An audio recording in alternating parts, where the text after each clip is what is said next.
There's a great quote pretty early on into the book.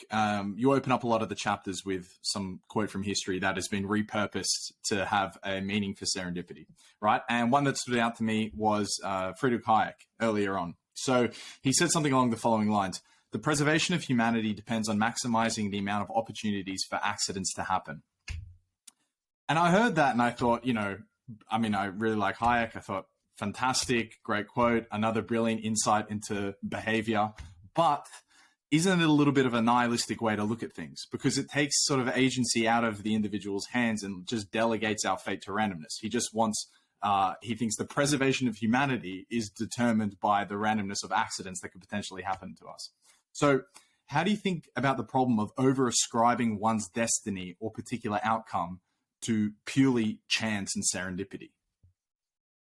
I think it's a great question. I think one of the reasons why I think it is extremely important as an idea is that if you look at, up to 50% of inventions, innovations, when you look at your life, how you met the love of your life, you name it, a lot of times there was some kind of chance, randomness involved in that. 100%, yeah. So there was some kind of agency, right? You had to work for it. Like, it wasn't enough to just bump into her and then, in a supermarket, like you actually had to talk with her, right? And you had to somehow go on a follow-up date and so on, right? Take a risk. Exactly. And so I think that's, in a way, also the bigger point behind that, to say, hey, look, the unexpected happens all the time, if we see it or not, right? It's extremely likely that the unexpected will happen. Life is exponential in the sense that there's so many things out there that we can't know and that will happen. And so we might as well build a muscle for that. And so that's really what the thinking is about, to say, look, I will not always be able to tell you when exactly you will have it happen. I will not be able to tell you the outcome.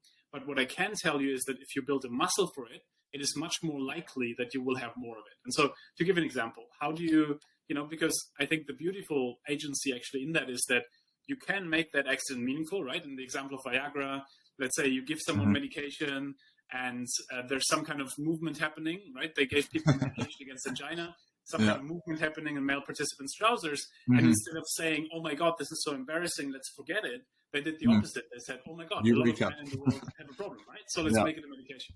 So the point is, that's an example of how you make an accident meaningful, in the kind of sense of there is agency even in that randomness. But then on the other side, what I'm actually even more excited about is the question of, how do we create more of those meaningful accidents in ways that, by definition, we can't know what it is, but we can do it. To give an example, I'm a big fan of the hook strategy, where it's all about saying, there's this dreaded "what do you do" question, right? Which is putting people into boxes.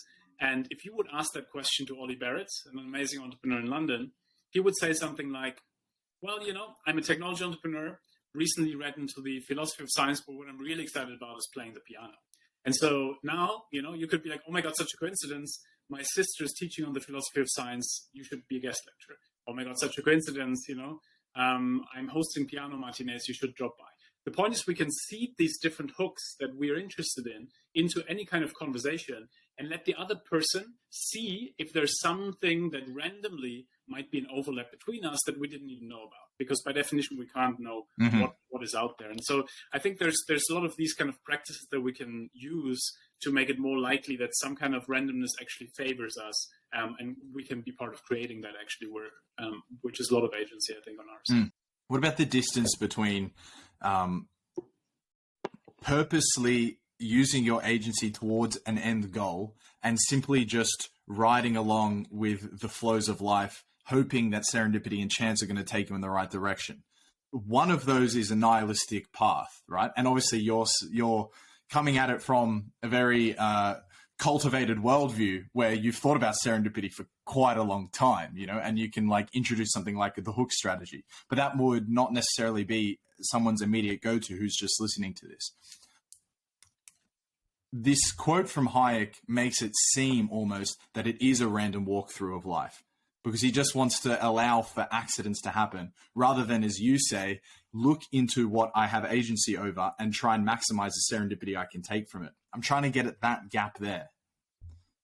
Yeah, it's interesting because I think, in a way, when you think about what, in a nihilistic perspective would be about there's just no meaning, right? Like you're just kind of essentially saying, look, like I'm just kind of like floating and floating. I have no control over this. If it happens, it happens. That's great. If it doesn't, fuck it. I didn't have control anyway. Yeah, so the Hakuna Matata approach to life in a way, the Lion King approach. But I think, it's interesting because to me, both actually have a lot of value, especially when you do them together, right? So in the sense of, what do I mean with this? We all go through different ebbs and flows in life, right? We have periods in life where we know where we're going, right? So like we have periods where, great, I just found my passion, and I found that passion maybe randomly because I was at a concert and I realized that I love playing the guitar, and then I fell into it, right? So like now that kind of getting me into that was completely random, but now I know I want to do that, and now I focus on that. I have a purpose, and now I can focus my serendipity more on that kind of bigger idea of I want to, become a guitar player in my life, and now I'm looking more for incidences that could relate to that broader purpose or sense of direction. But then on the other side, sometimes in life we might just be like, we just quit a job and we give ourselves half a year of travel and just say, let me just see what's out there. And I think those periods are extremely important because they don't assume that we have it all figured out. And quite the opposite. They say, you know what? A lot of times you have to rubber stamp towards who you could really be, because with all the potentiality out there, yes, we can assume that we can know what we actually want, but actually a lot of times that's just not the case. It's this illusion of control, right? That we can pre-plan, pre-know and everything else. And then we bump into that unexpected person. We're like, oh my God, I didn't even know I would like XYZ job or whatever. Yeah. So I think there's a lot of excitement actually, and that's exactly, I think you make a great point there. If we see that as disruptive, right, then essentially everything that's unexpected is a threat to us, right? Because everything then is like, it disrupts my life, it's against my plans. And I grew up in Germany, right? By definition, a lot of things are against like how I grew up, right? Like I love planning, I love mapping it all out. But real life, obviously, the organized life. Okay, exactly. And so I think the key thing here is to say, at the end of the day, there's a time for everything, and there's a time for having a sense of direction and then relating serendipity to it and getting things done. And then there's a time where we just have to allow for potentiality to happen. And I think his point was a lot around that idea. Look, if you think about how life-changing societal things happen, they don't come because there's a brilliant person thinking about it. It comes because Fleming works on something different and then randomly comes across something that becomes penicillin. Right? Exactly. That's how kind of society advances.